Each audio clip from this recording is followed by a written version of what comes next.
Marcus Williams never thought much about ceremony or tradition. At 18, he was like most teenagers, focused on friends, video games, and figuring out what came next after high school. The graduation cap felt strange on his head as he adjusted it for what felt like the 100th time that morning. His mother, Sarah, fussed over his gown, smoothing invisible wrinkles while tears already threatened to spill from her eyes. "I can't believe my baby is graduating," she whispered, her voice thick with emotion. Marcus rolled his eyes but smiled. His mother had always been emotional about milestones, but this one felt different. There was something in her expression he couldn't quite read, pride mixed with something deeper, something that looked almost like relief. The graduation was being held at the local community center, a modest building that served multiple purposes for their small town of Riverside. The morning sun streamed through tall windows, casting long shadows across the folding chairs arranged in neat rows. Family members were already arriving, many clutching cameras and flowers, ready to capture the moment their children crossed from one chapter of life to another. Marcus had originally planned to skip the ceremony altogether. He wasn't much for public attention, and the thought of walking across a stage in front of hundreds of people made him uncomfortable. But his mother had insisted, and when Sarah Williams set her mind on something, there was no changing it. She had been through too much to miss this moment. "Just the photos, Mom," he had negotiated weeks earlier. "I'll do the cap and gown photos, but I don't need to walk across the stage." But as the day approached, something had shifted in him. Maybe it was seeing how much it meant to his mother, or maybe it was the realization that this really was the end of something important. The other graduates were gathering in the designated area behind the community center, a mix of excitement and nervousness filling the air. Marcus recognized most of the faces. They had all grown up together in this small town where everyone knew everyone else's business. There was Jennifer, who would be heading to State University on a scholarship. There was David, whose family owned the local hardware store and who would probably take it over someday. And there was Ashley, who had already enlisted in the Army and would be shipping out to basic training in just a few weeks. As Marcus looked around at his classmates, he felt a strange mix of emotions. These people had been his world for as long as he could remember, and now they were all about to scatter to different corners of the country, chasing dreams and opportunities that would take them far from Riverside. He wondered if he would ever see most of them again. The ceremony was scheduled to begin at 10 o'clock, and as the hour approached, the graduates began lining up in alphabetical order. Marcus found his place near the end of the line, between Rebecca Wilson and Tyler Young. The principal, Mrs. Henderson, was moving through the line, checking names and making sure everyone was in the right place.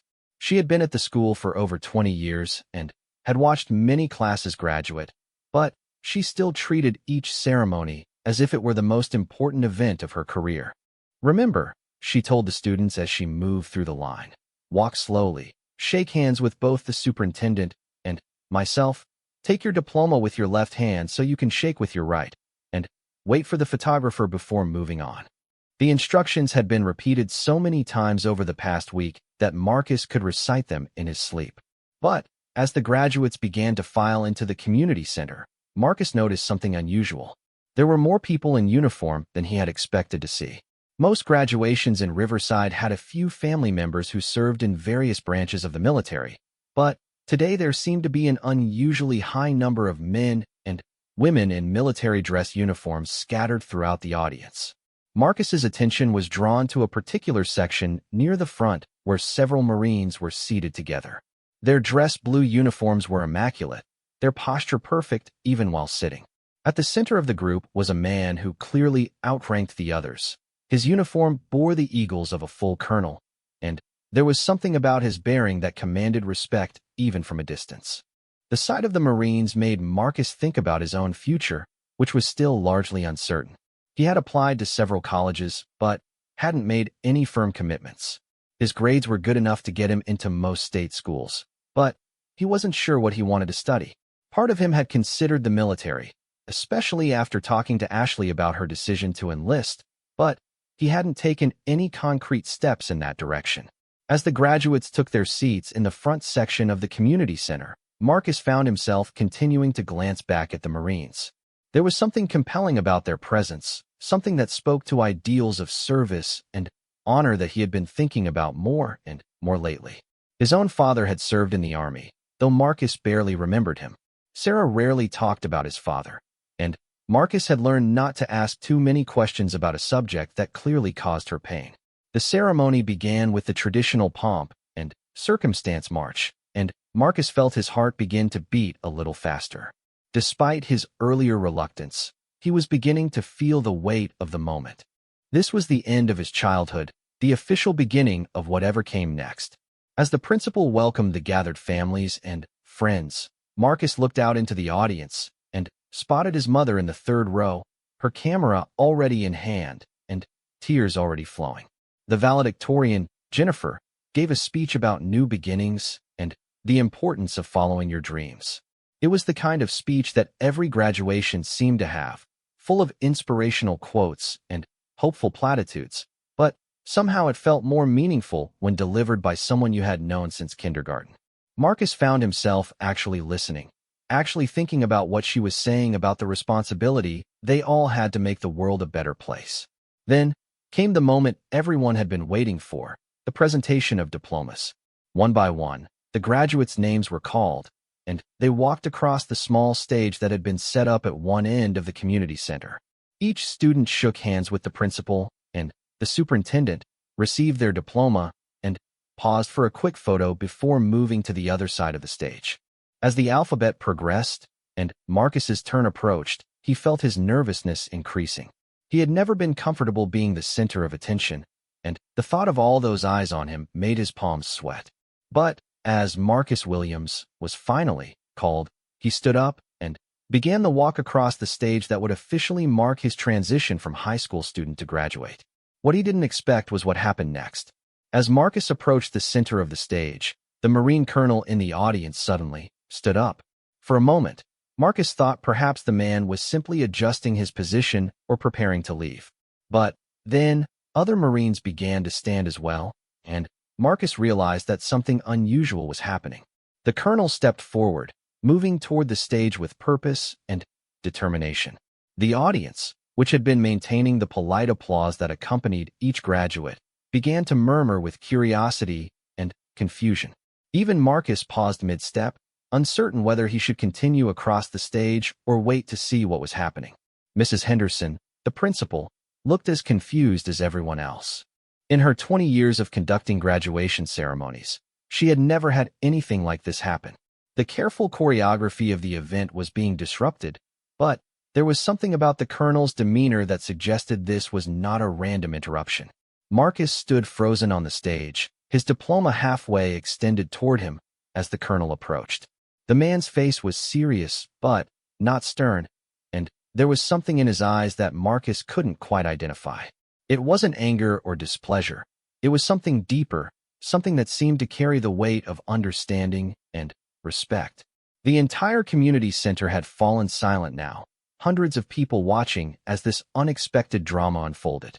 Marcus's mother had risen from her seat, her hand pressed to her mouth, clearly as bewildered as everyone else by what was happening. The other graduates were craning their necks to see what was going on, and even the faculty members on stage seemed unsure of how to respond.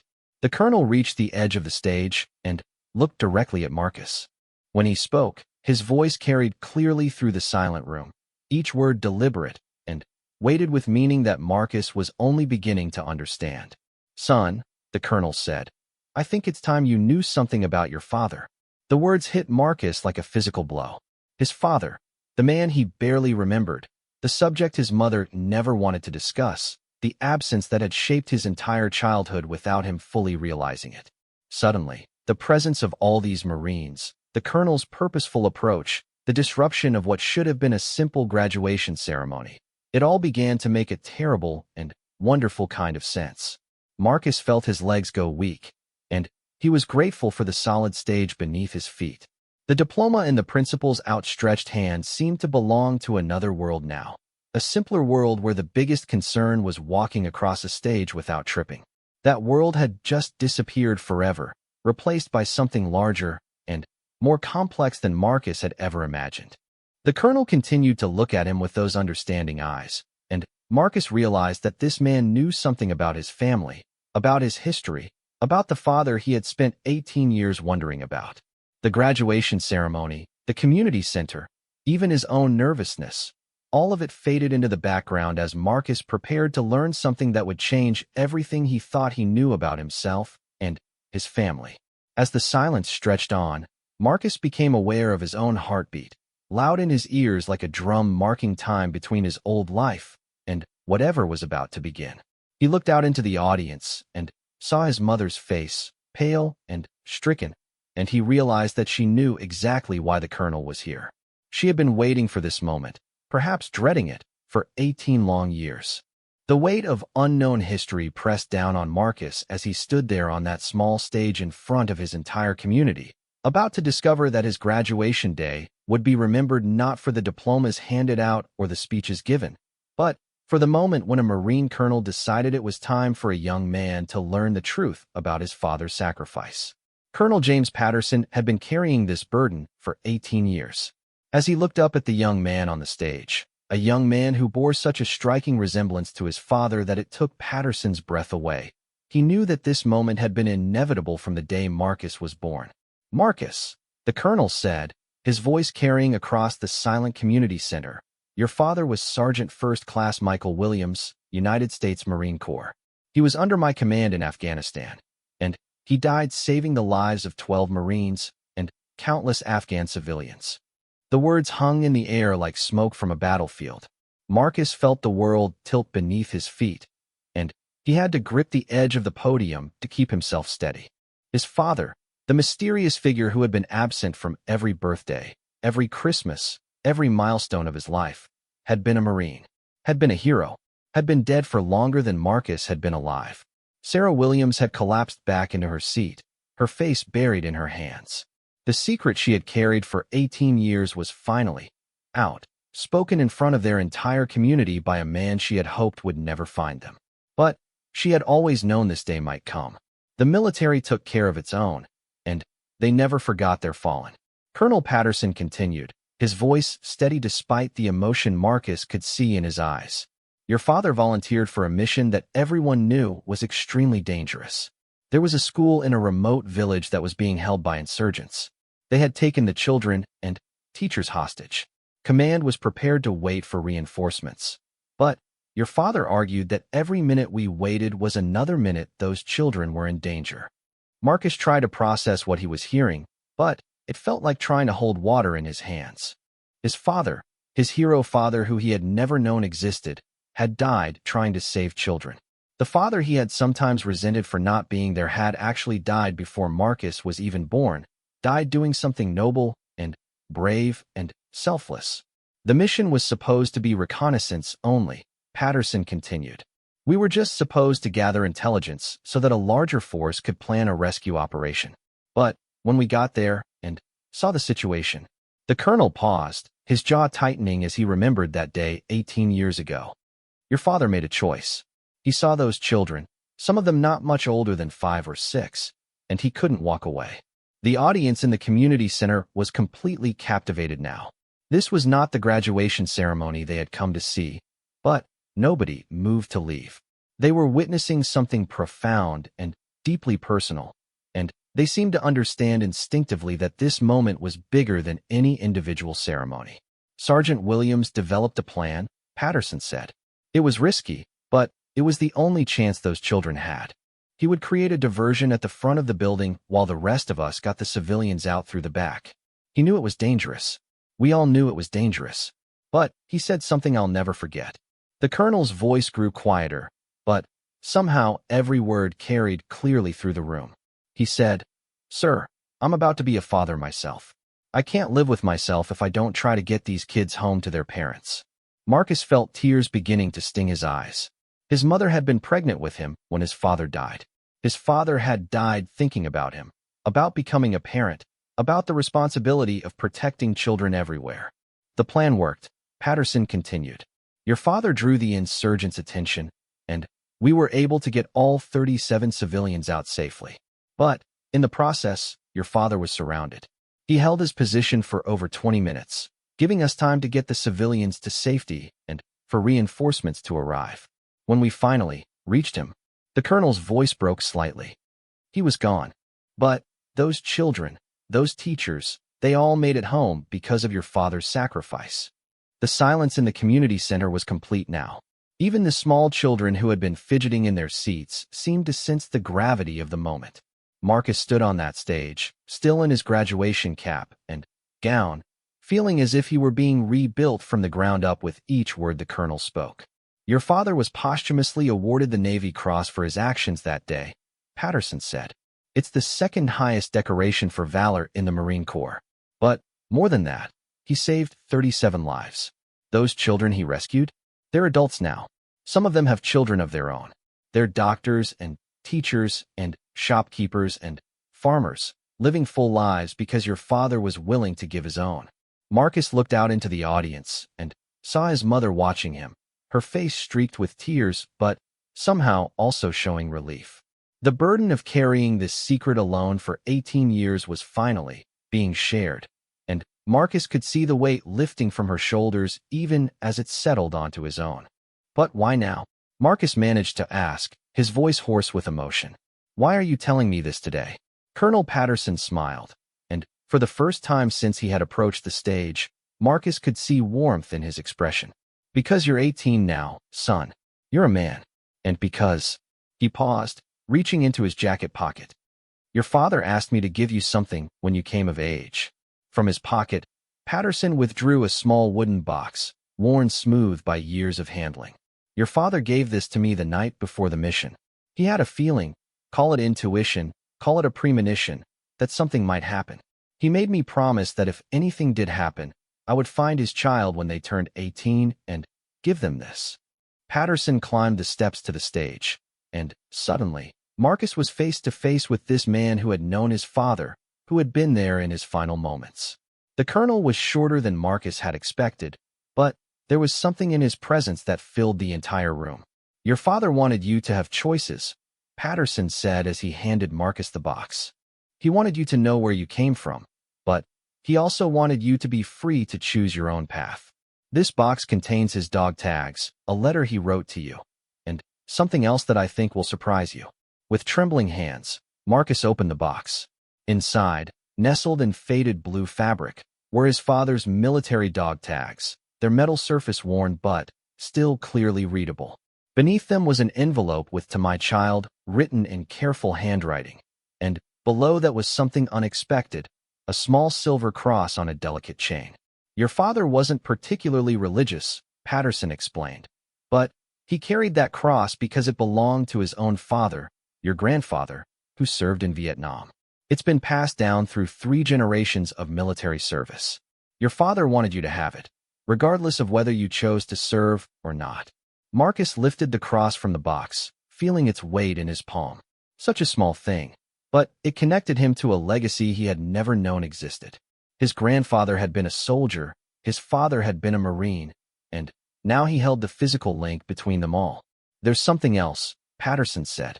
Your father set up a college fund for you before he deployed. It's been growing for 18 years, managed by the Marine Corps Family Foundation. There's enough there to pay for whatever education you want to pursue, college, trade school, whatever path you choose. The generosity of a father he had never met, planning for a child he would never see grow up, was almost too much for Marcus to comprehend. His entire life, he and his mother had struggled financially. Sarah had worked 2 jobs for as long as Marcus could remember, and they had often discussed whether college would even be possible.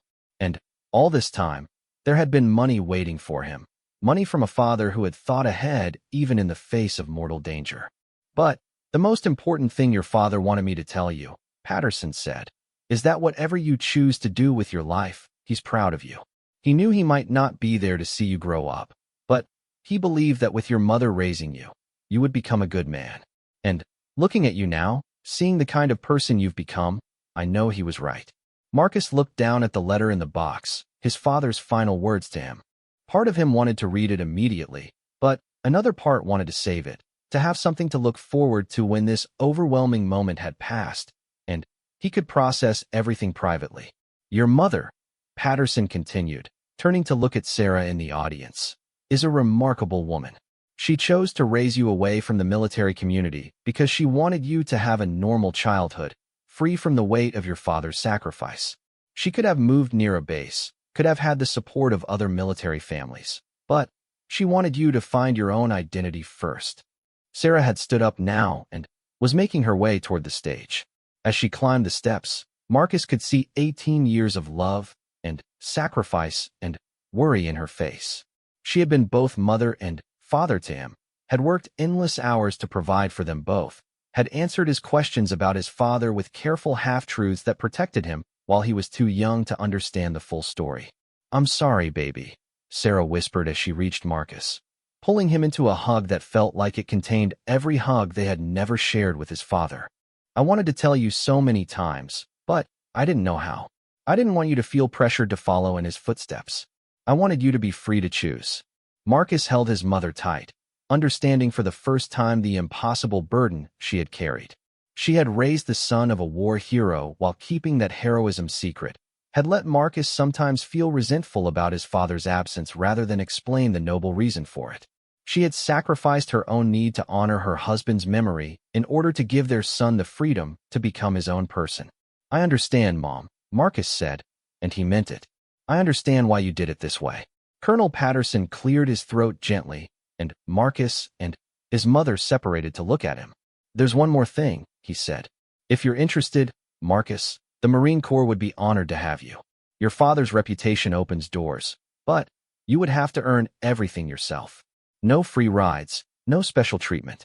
But if military service is something you want to consider, I can guarantee you'll have every opportunity to prove yourself." Marcus looked down at the box in his hands, at the cross that connected him to generations of service, at the letter that held his father's final words. He thought about his uncertain plans for the future, his vague ideas about college and career, and, for the first time in his life, he began to consider the possibility of following in his father's footsteps. But that decision could wait. Today was about discovery, about finally understanding where he came from and what his father had sacrificed. Today was about honoring a hero he had never known but who had shaped his entire life through his absence and his love. As the three of them stood together on that small stage, Marcus, his mother, and the colonel who had carried this secret for 18 years, the audience began to applaud. It started slowly, just a few people, but it built into something powerful and sustained. They were applauding not just for Marcus's graduation, but for his father's sacrifice, for his mother's strength, and for the moment when a family's history was finally revealed and honored. The graduation ceremony had officially ended hours ago, but Marcus still sat in his bedroom, the wooden box open before him on his desk. The other graduates had gone on to parties and family celebrations, but Marcus had needed solitude to process everything that had happened. The letter from his father lay unopened beside the dog tags and the silver cross, waiting for the moment when Marcus felt ready to read his father's final words. Sarah had given him space, understanding that he needed time to absorb the magnitude of what he had learned. But she had also made his favorite dinner and left it covered on the kitchen table, a quiet gesture of love and normalcy in a day that had turned their entire world upside down. The smell of her homemade lasagna drifted up the stairs, a comforting reminder that some things remained constant even when everything else changed. Colonel Patterson had left his contact information before departing, along with details about the college fund and an open invitation for Marcus to visit the Marine Corps base if he wanted to learn more about his father's service. The other Marines who had attended the ceremony were members of his father's old unit, men who had served alongside Michael Williams and had never forgotten their fallen brother.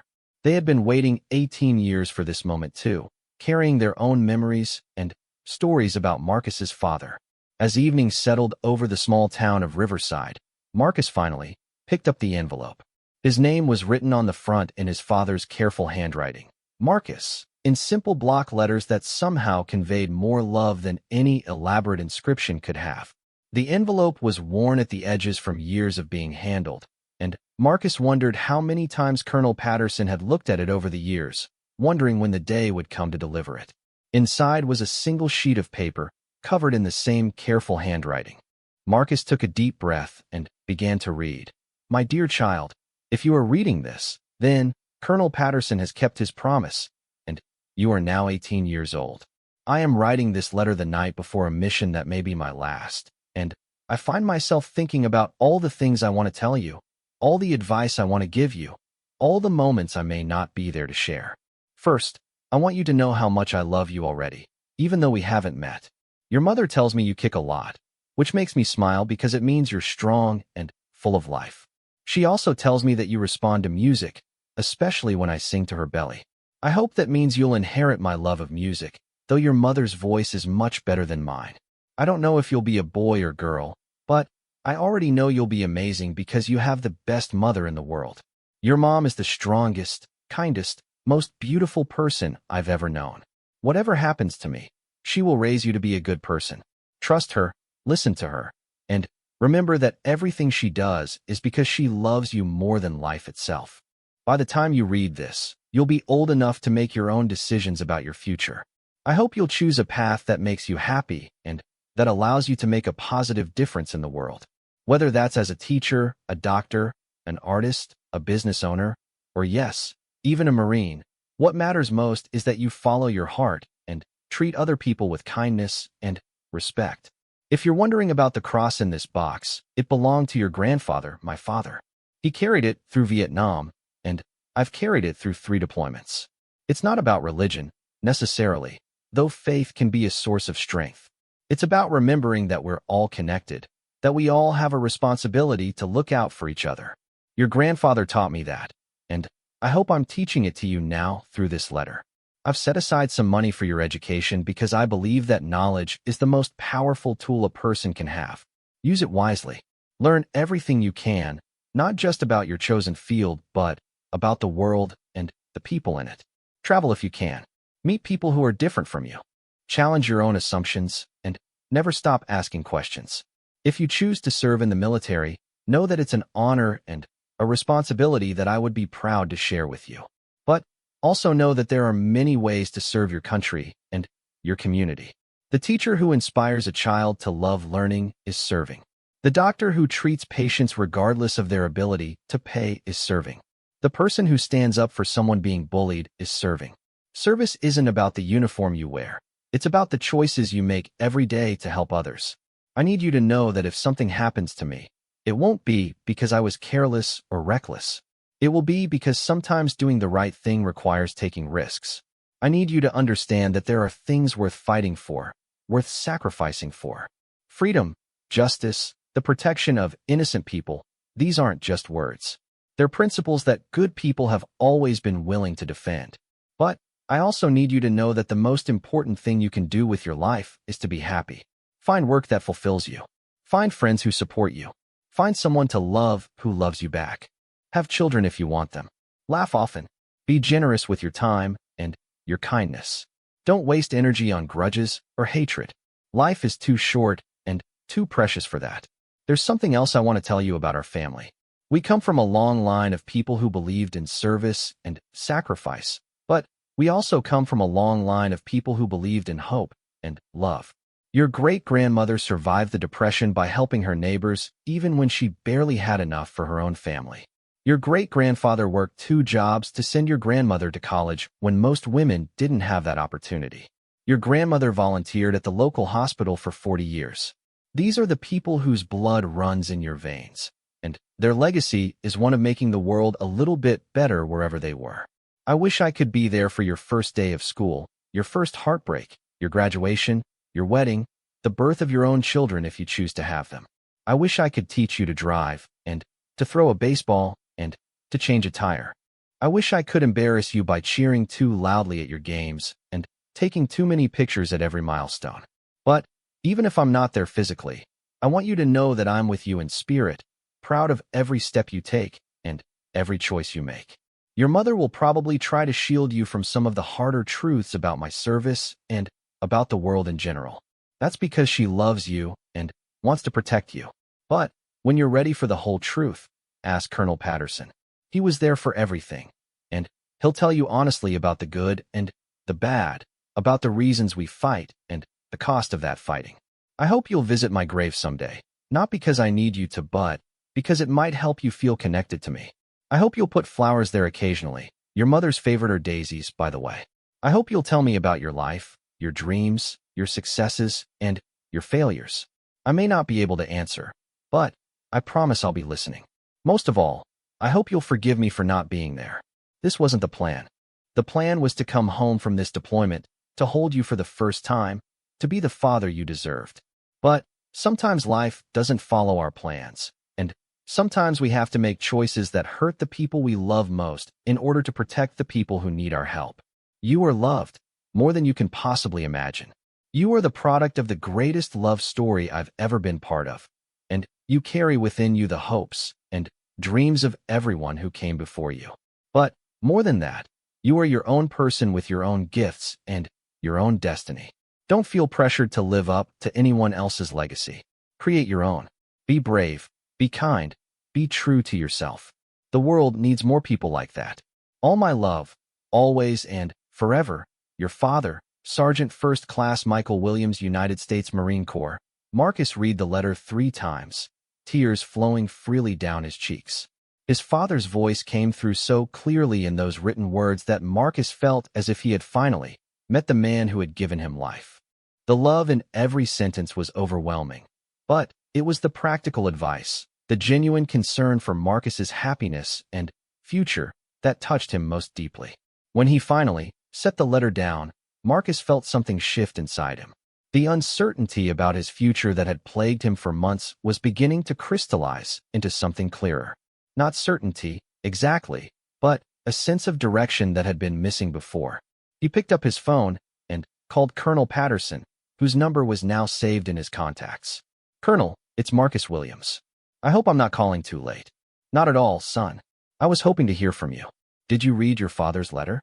"I did. It was incredible. Thank you for keeping it safe all these years." "It was an honor. Your father was very specific about when and how it should be delivered. He wanted to make sure you were old enough to understand the full weight of what he was telling you." Marcus took a deep breath. "Colonel, I'd like to know more about the Marine Corps. Not because I feel obligated to follow in my father's footsteps, but because I think I might actually want to." There was a pause on the other end of the line, and when Patterson spoke again, Marcus could hear the smile in his voice. "I think your father would be proud to hear that, Marcus. But I also think he'd want to make sure you're choosing this for the right reasons. Why don't you come visit the base this weekend? Meet some of the current Marines, see what the life is really like. Talk to some of the men who served with your father. Get the whole picture before you make any decisions." "I'd like that. And Colonel, could you tell me about that day? The day my father died? I think I'm ready to hear the whole story now." "I think you are too, son. I think you are too." As Marcus hung up the phone, he felt a sense of peace that had been missing from his life without his even realizing it. He wasn't the same person who had reluctantly put on a graduation cap that morning. He was Michael Williams's son, Sarah Williams's pride and joy, and most importantly, he was himself, a young man with choices to make and a legacy to honor, not by copying it exactly, but by living up to the values it represented. Downstairs, he could hear his mother moving around the kitchen, probably cleaning up from the dinner he had barely touched. He owed her a conversation about all of this, owed her his understanding and gratitude for the impossible choices she had made in raising him alone. Tomorrow, they would talk about everything: his father's letter, the college fund, his tentative interest in the Marines, and the future that was suddenly full of new possibilities. But tonight, Marcus sat with his father's dog tags around his neck and his grandfather's cross in his palm, feeling connected to a heritage he had never known existed and ready to begin writing the next chapter of the Williams family story. 6 months after that life-changing graduation day, Marcus found himself standing at attention in the dress blue uniform of the United States Marine Corps. The transformation from uncertain teenager to confident young Marine had been challenging, but every day of boot camp had reinforced his certainty that he had made the right choice. As he stood in formation at his graduation ceremony from Marine Corps Recruit Depot Paris Island, Marcus thought about the journey that had brought him to this moment. The decision to enlist hadn't been impulsive. After visiting Colonel Patterson at the base and hearing the full story of his father's heroic actions, Marcus had spent weeks researching and soul-searching. He had talked extensively with his mother, who had initially been terrified at the prospect of losing her son to the same service that had taken her husband. But she had also seen the sense of purpose that military service gave him, the way it seemed to complete something that had been missing in his life. "Your father would be so proud," Sarah whispered as she pinned the Marine Corps emblem to Marcus's uniform. She was crying, but these were tears of joy mixed with the inevitable worry that came with being a military parent. The ceremony was being held at the same base where Michael Williams had once trained, creating a poetic symmetry that wasn't lost on anyone present. Colonel Patterson, now promoted to Brigadier General, served as the reviewing officer for the ceremony. In the 6 months since Marcus had met him, Patterson had become something like a surrogate father figure, offering guidance and sharing stories about Michael Williams that helped Marcus understand the man his father had been beyond just his final heroic act. As the newly graduated Marines stood at attention, Patterson addressed the assembled families and guests. "Today, we celebrate not just the completion of training, but the beginning of a sacred trust. These young men and women have chosen to serve something larger than themselves, to be part of a brotherhood and sisterhood that spans generations and continents." His eyes found Marcus in the formation, and Patterson smiled slightly before continuing. "Some of these Marines come from long military traditions. Others are the first in their families to serve. But all of them understand that the uniform they wear has been earned by the sacrifice of those who came before them." After the ceremony, Patterson approached Marcus and his mother. "There's someone I'd like you to meet," he said, gesturing to a man in civilian clothes who looked to be in his late 20s. "Marcus, this is Dr. Ahmad Naziri. Ahmad, meet Private First Class Marcus Williams." Ahmad stepped forward and extended his hand, but there were tears in his eyes. "It's an honor to meet you, Marcus. I've been wanting to meet you for 18 years. Marcus looked confused, and Patterson explained. "Ahmad was one of the children your father rescued that day in Afghanistan. He was 7 years old when your father saved his life." The impact of those words hit Marcus like a physical blow. Here, standing in front of him, was living proof of his father's sacrifice. Not just a name in a report or a medal citation, but a real person whose entire life had been made possible by Michael Williams's courage. "Your father," Ahmad said, his English accented but clear, "gave me the chance to grow up, to go to school, to become a doctor. I graduated from medical school last year, and now I work at a children's hospital. Every child I help is a tribute to your father's memory." Marcus felt overwhelmed by emotion. This was why his father had died, not for abstract concepts of freedom and democracy, but for real people with real lives and real futures. Ahmad was now a doctor saving children's lives, just as Marcus's father had saved his. "I brought something for you," Ahmad continued, reaching into his jacket pocket. He pulled out a small carved wooden figure, a soldier holding a child. "I made this in wood shop when I was 12. I kept it all these years, hoping someday I could give it to your father's family. It's not much, but it represents what your father meant to me: protection, safety, hope." Marcus accepted the carving with hands that trembled slightly. The wood was worn smooth from years of handling, and he could see the care with which it had been made by a child who understood the significance of the soldier's sacrifice. "There's more," Patterson said. "Ahmad isn't the only one who came today. Would you like to meet some of the others?" Over the next hour, Marcus met 6 other people who had been in that school in Afghanistan 18 years ago. There was Farida, now a teacher herself, who had dedicated her career to educating girls in rural areas. There was Hassan, an engineer who was designing schools that could better withstand attacks. There was Zara, a nurse who specialized in trauma care for children affected by conflict. Each of them had built lives dedicated to helping others, inspired in part by the sacrifice they had witnessed as children. Each of them carried memories of Sergeant Michael Williams, some clear, some fragmented, but all grateful. They spoke of a soldier who had smiled at them even in the midst of danger, who had told them they were going to be safe, who had given his life to make sure that promise came true. "Your father didn't just save our lives that day," Farida explained to Marcus. "He saved our futures. Every student I teach, every girl who learns to read because of my work, that's your father's legacy continuing." Marcus was overwhelmed by the magnitude of what his father's single act of heroism had created. These weren't just 7 people who had survived. They were 7 people whose contributions to the world had rippled out to touch thousands of other lives. Teachers educated students who became leaders. Doctors saved patients who went on to have families. Engineers designed buildings that protected communities. The mathematics of heroism were staggering. As the afternoon wore on, the group shared lunch together at the base dining facility. Marcus listened to stories about Afghanistan, about the school, about the day his father died, but also about the lives that had flourished afterward. He learned that Ahmad had named his newborn son Michael, in honor of the Marine who had saved his father's life. He learned that Farida had established a scholarship fund for girls' education that bore his father's name. He learned that all of them had stayed in touch over the years, forming their own kind of family bound together by shared trauma and shared gratitude. We meet every year on the anniversary, Hassan explained. We call it Michael's Day. We gather wherever we are in the world, sometimes in person, sometimes virtually, and we remember. We share updates about our lives, our families, our work. We make sure his sacrifice continues to have meaning. As the day began to wind down, Colonel Patterson pulled Marcus aside. There's one more thing, he said. Something I've been waiting to give you until you earn the right to wear the uniform. He handed Marcus a small velvet box. Inside was a ring, not ornate, but clearly significant. This belonged to your father. It's his Marine Corps ring from when he was promoted to sergeant. He wore it every day of his service. I've been keeping it safe, waiting for the day when his son became a Marine too. Marcus slipped the ring onto his finger, and it fit perfectly. Looking down at his hand, he could see his father's hands, could imagine them wearing this same ring while training recruits, while writing letters home, while making the final preparations for the mission that would cost him his life, but save so many others.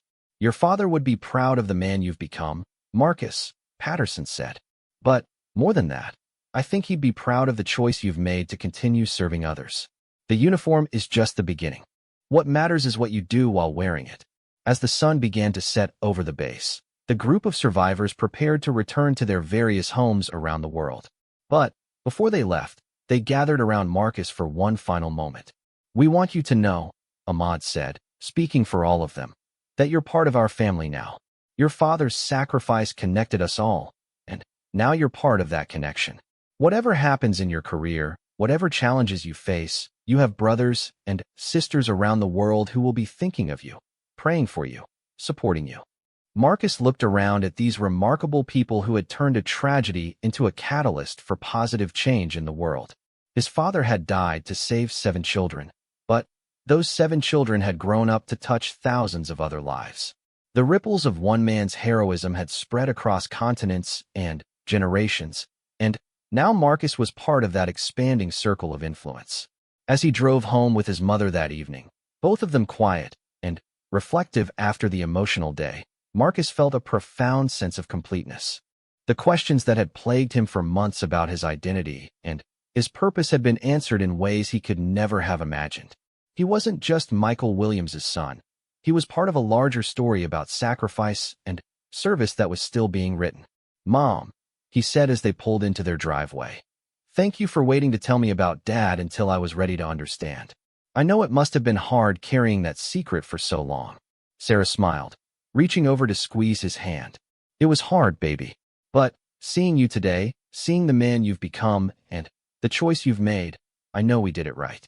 Your father would be so proud of both of us. That night, Marcus sat at his desk writing his first letter to Ahmad and the others. He wanted them to know how much their presence at his graduation had meant to him, how proud he was to be connected to such remarkable people, and how committed he was to living up to the legacy his father had begun. But more than that, he wanted to share his plans for the future.